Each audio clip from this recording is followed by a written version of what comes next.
Okay, today I want to do something a little bit different.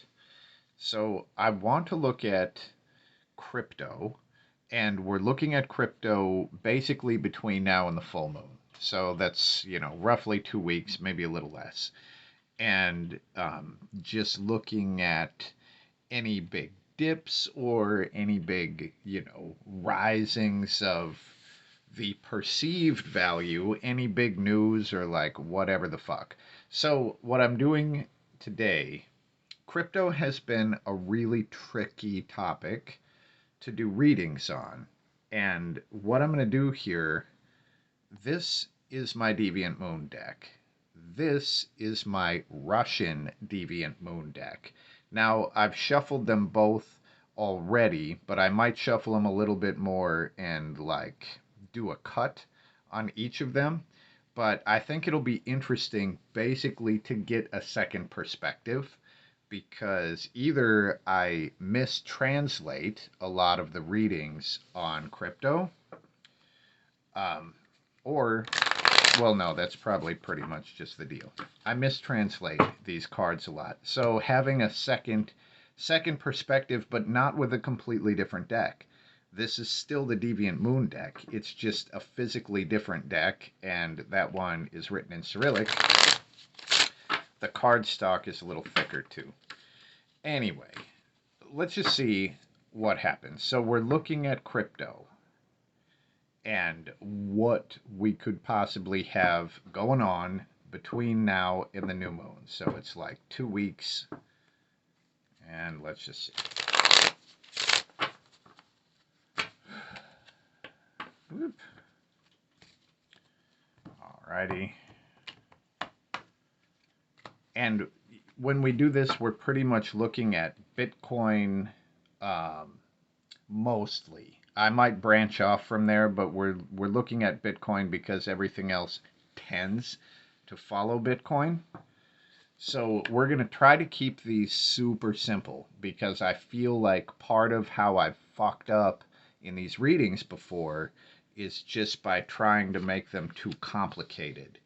So what we're looking for is a rise or a dip or like a stagnation or any big news. So the root card is the Six of Swords, and the Six of Swords is basically about getting away from a conflict, moving toward peace. Now, there are some things that could be read into this dealing with the war, because I do feel like the way that Russia treats Bitcoin might really change a lot of things. But the card that we have, both of these actually have to do with war. Um, I mean, this is a soldier, and so is this. So here, the soldier is trying to get away from the burning city. And here, the Knight of Swords reversed. Now, this is basically a protector. This is a territorial protector. It's a soldier. Now, the soldier reversed is either a straight up invader, or it's like when you feel like you have to defend yourself and you attack things that aren't a threat, you know. So it's interesting that we have two soldier energies here. Now, what would I read as far as this goes? I mean, it looks like the Bitcoin between now and the new moon that there would be something connected to war. As far as what this would say about the value or perceived value, I wouldn't really say that this is a huge change, but of course, time will tell. That's another thing that we can kind of do here is as we look and see what cards come up, since I am talking about a specific timeline, we can look back on this reading in 2 weeks and see what these fucking cards really mean, you know? So then in the future, when we see a reverse Knight of Swords, we're going to know what the fuck that means. All right, so deck number 2. Bitcoin between now and the full moon Is this a fucking roller coaster? Is it a straight road? Is the road gonna fucking blow up? Like, what do we got going on? So we'll give it a couple cut skis here. All right. Page of Swords. So again, we have the Swords family. This is the child. So the main card is the Magician. So, all right. I thought about this earlier, and the Magician is one of the cards that I was thinking about as far as like maybe it's seeing new uses, right? Because the Magician kind of can show all of their different skills. So this might really be Bitcoin kind of showing its versatility and how it can, like handle pressure and how it can deal with all of these different things. One thing that I am going to say is there is a sword present in every single one of these cards. Okay, so as far as price or perceived value, because that's another fucking wrinkle in this whole thing about crypto, like it's perceived value, right? So when we look at this, I don't believe that this is necessarily saying anything about the exchange rate. Or I wouldn't expect it to really go super high or super low. I think this is more about how it is utilized in like conflict areas, and I believe that it is showing its versatility.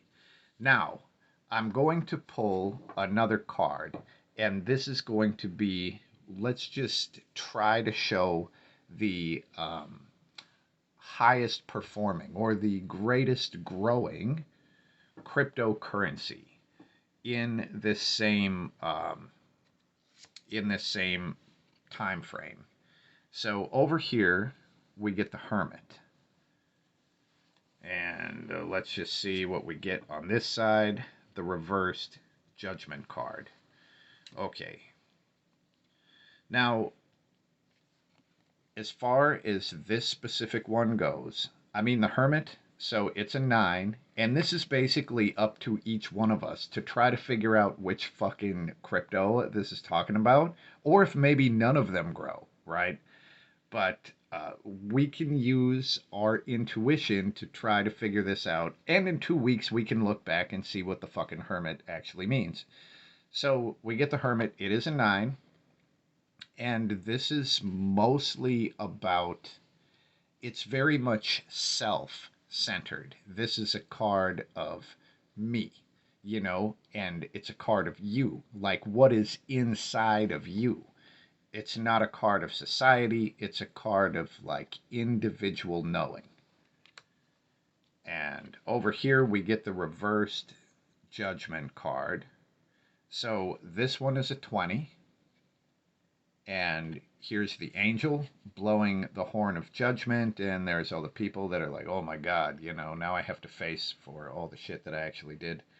Now we get this thing reversed, so it's an upside down 20, and the Judgment card reversed usually talks about fear. When I look to try to see a specific symbol, it might actually be this sort of triangle shape here, with the two wings moving up into the horn. So, I mean, this probably is the fucking symbol of one of them that I actually don't even know. But that's what we get over here for like a growing cryptocurrency between now and like 2 weeks from now. So, I mean, the horn is kind of the thing that's really sticking out to me.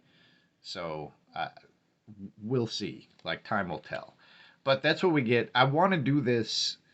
I'll try to do this every 2 weeks or maybe even more often, because eventually we're going to crack the code of how the tarot represents perceived value in cryptocurrencies. It's going to be like a game. I'm excited for it. So if you have any comments or any ideas about any of the shit, feel free to let me know. If you have any requests for reading topics, let me know those as well. And peace.